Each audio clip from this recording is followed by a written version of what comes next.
Una buona serata a tutti i nostri telespettatori, benvenuti negli studi di TV7 Match, benvenuti a questa nuova puntata della nostra trasmissione del venerdì sera in diretta come sempre. Allora, questa sera parliamo di libertà di stampa, parliamo di libertà di informazione, ma parliamo anche di giornalismo di inchiesta e parleremo anche di donne, del ruolo delle donne in tutto questo. Lo facciamo con gli ospiti che ho in studio, ve li presento subito, inizio dalla mia sinistra. Abbiamo Franca Longo, buonasera, è una sociologa, un'esperta di tematiche di genere. Al suo fianco abbiamo il nostro editore Ermanno Casen, buonasera. Buonasera Ermanno. Alessia Cerantola è una collega, una giornalista freelance, una dei cofondatori, no? Dei fondatori dell'IRPI, il centro di giornalismo d'inchiesta a cui avete dato vita qua in Italia, ed è anche, questo vale la pena di dirlo, sicuramente un premio Pulitzer per quanto riguarda l'inchiesta sui Panama Papers. Buonasera anche a te. Al suo fianco abbiamo Francesco Chiamulera, anche lui un collega, ma è soprattutto uno storico e autore di Candidato Reagan. Grazie anche a te di essere qua. Buonasera. Allora, come sempre noi apriamo la nostra trasmissione con delle ricorrenze storiche. Questa sera abbiamo scelto una ricorrenza particolare che è legata anche a quella che è quello che è un po' il tema della nostra trasmissione. Prenderemo spunto in particolare poi dopo questa ricorrenza da un film che è stato presentato di recente, che sarà nelle sale italiane all'inizio di febbraio, cioè The Post, un film che racconta appunto una scelta importante fatta negli anni 70, nel 1971, riguardante un altro scandalo, in questo caso i Pentagon Papers, così l'hanno ribattezzato, uno scandalo che ha svelato qualcosa di particolare. Professor Casen, se vuole aggiungere due parole. Sì, ha rivelato sostanzialmente che la guerra in Vietnam, come si sospettava, non aveva origine recenti, ma addirittura risaliva a ben 4 presidenti americani. Probabilmente era già un progetto che i servizi americani avevano messo in atto. Questo la dice lunga sulle origini delle guerre e soprattutto sul fatto che comunque i cittadini non sono informati dei veri motivi per cui viene scatenata una guerra, ma si creano, come si sta creando in questo periodo, per esempio con l'ISIS, una guerra di religione che in realtà non viene vissuta e creduta dagli stessi protagonisti oppure dalle vittime della Siria, dell'Iraq, della Giordania e di tutti gli altri paesi che sono assediati da questa situazione. Io ho avuto modo di vedere un filmato dove la signora Clinton, allora segretario di Stato, scende dall'aereo e dice, durante la primavera araba, dice ai giovani che si erano ribellati alla situazione precedente: noi vi appoggeremo perché stiamo appoggiando l'ISIS. Non so se gli è scappato per caso. Evidentemente non aveva capito bene la situazione. Allora il grosso problema è che prendiamo spunto da questo film per stabilire qual è la libertà di stampa e qual è la libertà di informazione e se veramente i giornali spesso disinformano invece di informare. Già è preoccupante un fatto che gli editori sono i diretti interessati della politica in generale. Quindi in Italia abbiamo due esempi eclatanti: De Benedetti da una parte, che fa gli affari suoi attraverso il suo giornale, e il giornale ovviamente di Berlusconi, e Berlusconi chiaramente è un protagonista di questa politica. Non solo, ma numerose testate televisive e quindi può gestire l'informazione e quindi la deformazione dell'informazione come preferisce. Ecco, questo è lo spunto per cui abbiamo scelto il film che uscirà tra poco, perché questo film è un messaggio di quanto sia importante informare le persone, perché alla fine chi decide è sempre la gente. Certo, certo. La libertà di informazione, l'informazione deve essere al servizio del cittadino e non di chi li governa. Ma comunque allora andiamo con ordine, arriveremo anche a parlare di questo, prima invece i fatti e le ricorrenze, come sempre abbiamo una breve sigla introduttiva, ascoltiamo.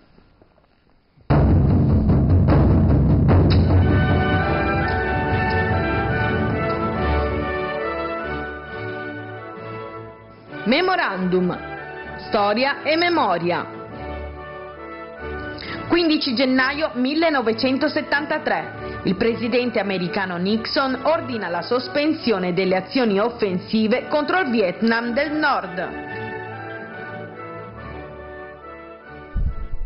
Allora, questa è la ricorrenza, sentiamo allora cosa è successo in quel giorno, in questo breve filmato. 15 gennaio 1973. Il presidente degli Stati Uniti d'America, Richard Nixon, ordina la sospensione di qualsiasi azione offensiva nei confronti del Vietnam del Nord. La decisione segue la proposta di una tregua militare raggiunta a Parigi dal segretario di Stato americano Henry Kissinger. Alcuni giorni dopo, il 23 gennaio, Nixon annuncerà l'accordo di pace definitivo. Ecco, beh, un ricordo molto sintetico, ma sicuramente siamo nel 1973, Francesco Chiamullera. Siamo già in una fase avanzata, no? della situazione e si arriva finalmente a, come dire, a una soluzione, se la possiamo definire tale, di un evento che ha segnato tutto il mondo. È così, hai detto bene, la soluzione ormai è la conclusione di un processo che si era avviato molto prima.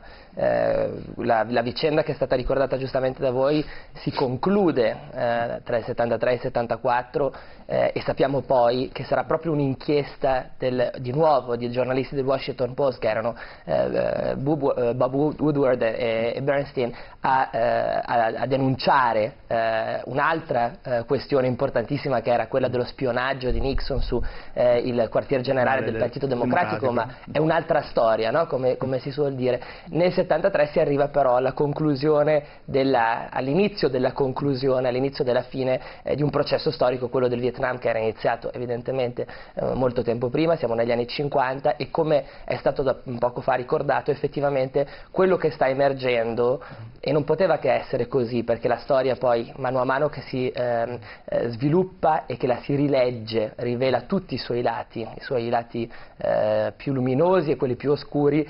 Era una vicenda che ha coinvolto diverse presidenze con diversi colori politici, e il merito del film di cui parliamo questa sera, tra le altre cose, che io purtroppo ovviamente come gli spettatori italiani ancora non ho potuto vedere, certo. Però insomma, diciamo che ne abbiamo avuto ampia anticipazione, e quindi una prima cosa si può dire è che illumina il fatto da parte di un regista dichiaratamente democratico e liberal come Steven Spielberg, che la complessissima vicenda del Vietnam è una vicenda nella quale gli americani condividono le responsabilità tra presidenze democratiche come quella di Johnson, come quella di Kennedy ovviamente, e presidenze repubblicane, non soltanto Nixon, ma ancora prima, le prime escalation, non tanto nel Vietnam quanto nel sud-est asiatico, con Eisenhower. Anche perché i famosi Pentagon Papers di cui si parla, che emergono nel film come lo scottante documento di cui si devono occupare un direttore e soprattutto un'editrice, sono dei documenti che riguardano non soltanto il Vietnam, ma le guerre degli americani,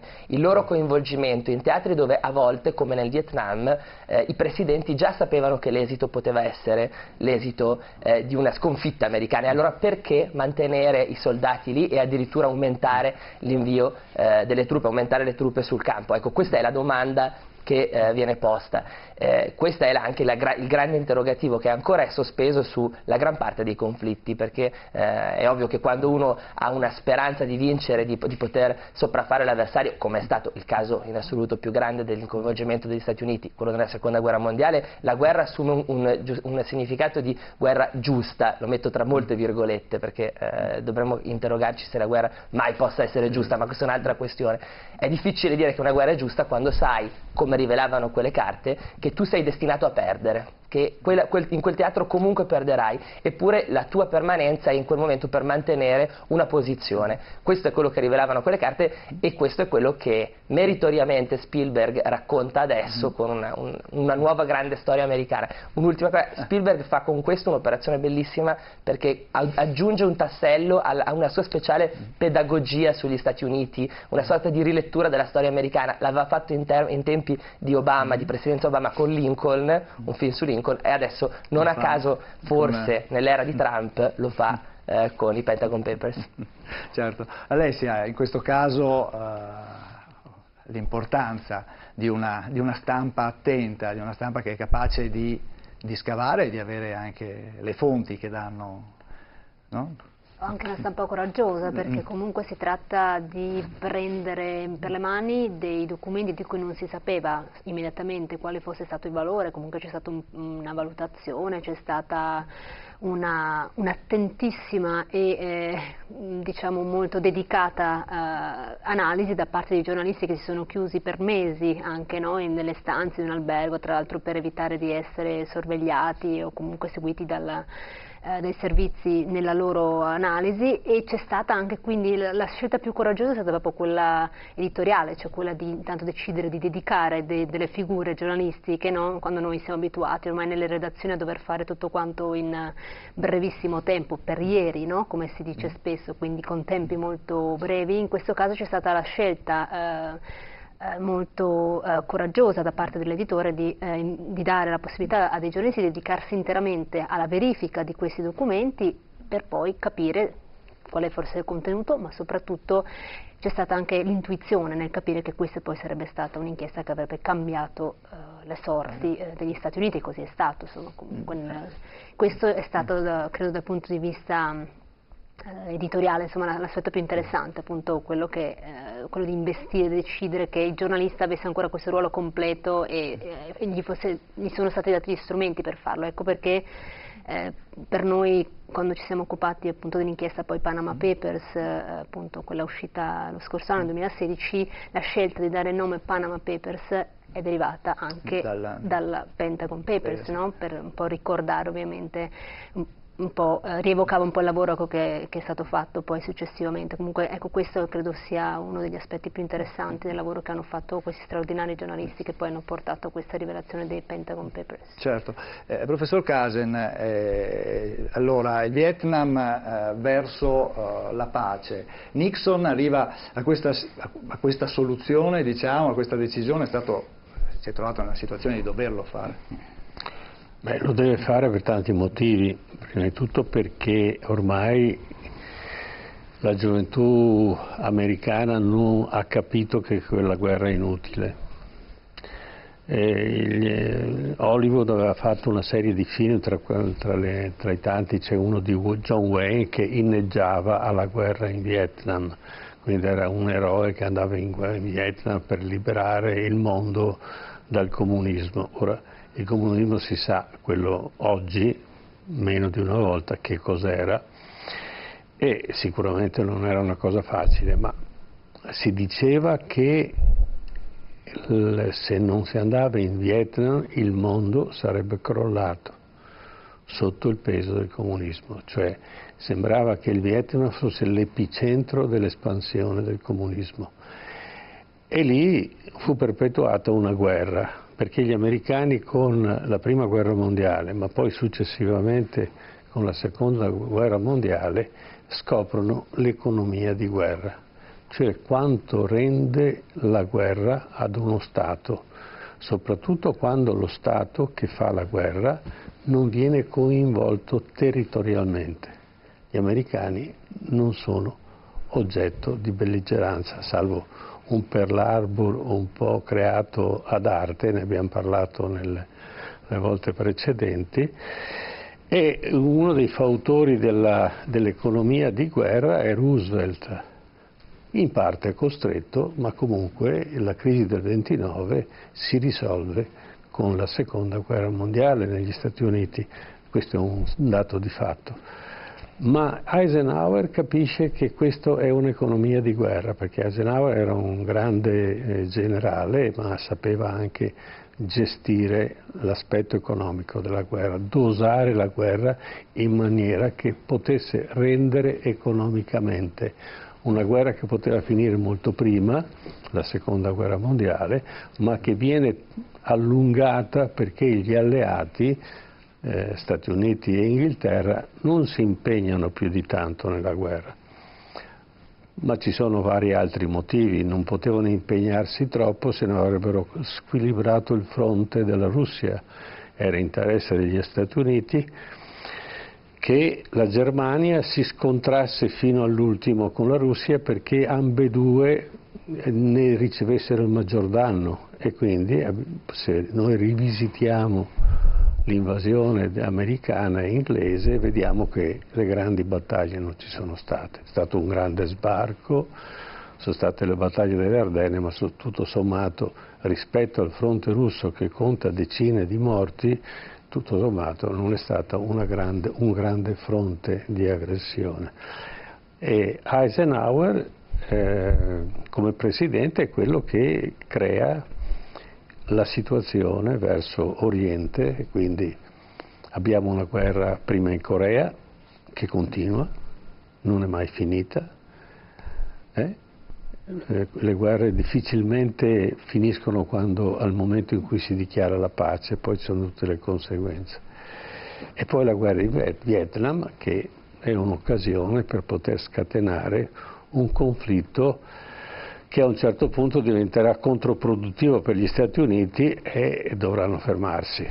Uno dei motivi per cui viene fermato questo conflitto è perché dei giornali ottengono dai servizi segreti americani delle informazioni importanti e finalmente una donna, che è il capo, la proprietaria del Washington Post, decide di dare visibilità a questa informazione, e questo sarà l'inizio in cui comincia la smagliatura e finirà la guerra in Vietnam.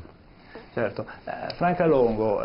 Ma io vorrei sottolineare un punto, perché in questa guerra del Vietnam gli americani hanno perso più di 450.000 soldati, hanno avuto poi un retaggio di recupero di invalidi, hanno avuto una scossa sociale immane, per cui a un certo punto penso che sia stata una coscienza generale che si è mossa, lo spirito del 68 dei ragazzi che si riunivano e contestavano, certo, eccetera. Nasce il movimento, certo che, ecco. anche Indubbiamente c'è stato anche un conflitto interno ai servizi segreti americani per far trapelare determinati documenti, altrimenti senz'altro non venivano fuori, perché se sono venuti fuori 40 anni dopo l'inizio della guerra potevano venire fuori anche 30 anni prima, quindi ci sono delle situazioni che devono far riflettere molto profondamente, ma una soprattutto ritengo perché ci coinvolge tuttora nelle guerre che ci sono nel Medio Oriente, noi alla porta con tutti i processi connessi,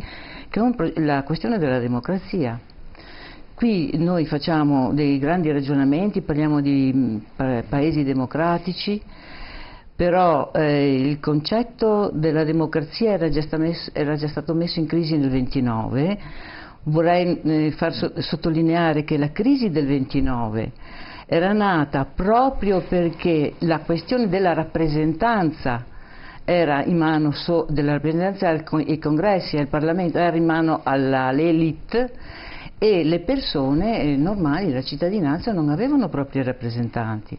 Quindi lì si è aperta proprio una questione di distacco tra governanti e governati, come la realtà sociale c'era. Ed è un problema che abbiamo tuttora, cioè la distanza, possiamo definirla la delegittimazione della politica e la distanza dalla società dei problemi della gente. Cioè l'analogia che possiamo fare tra il 29 e oggi sta proprio su questo parallelismo qui. Quindi dobbiamo prendere spunto da queste crisi, da queste difficoltà, da queste denunce che la stampa ha messo in rilievo col film che poi si andrà a fare delle analisi sulla questione del deficit di democrazia, quando non c'è più il controllo sui gangli effettivi di governo. Questo è il punto. Certo. Allora, adesso andiamo in pubblicità, una breve pausa pubblicitaria, poi torniamo subito, TV7 Match, e parliamo allora di libertà di stampa e di informazione d'inchiesta tra poco.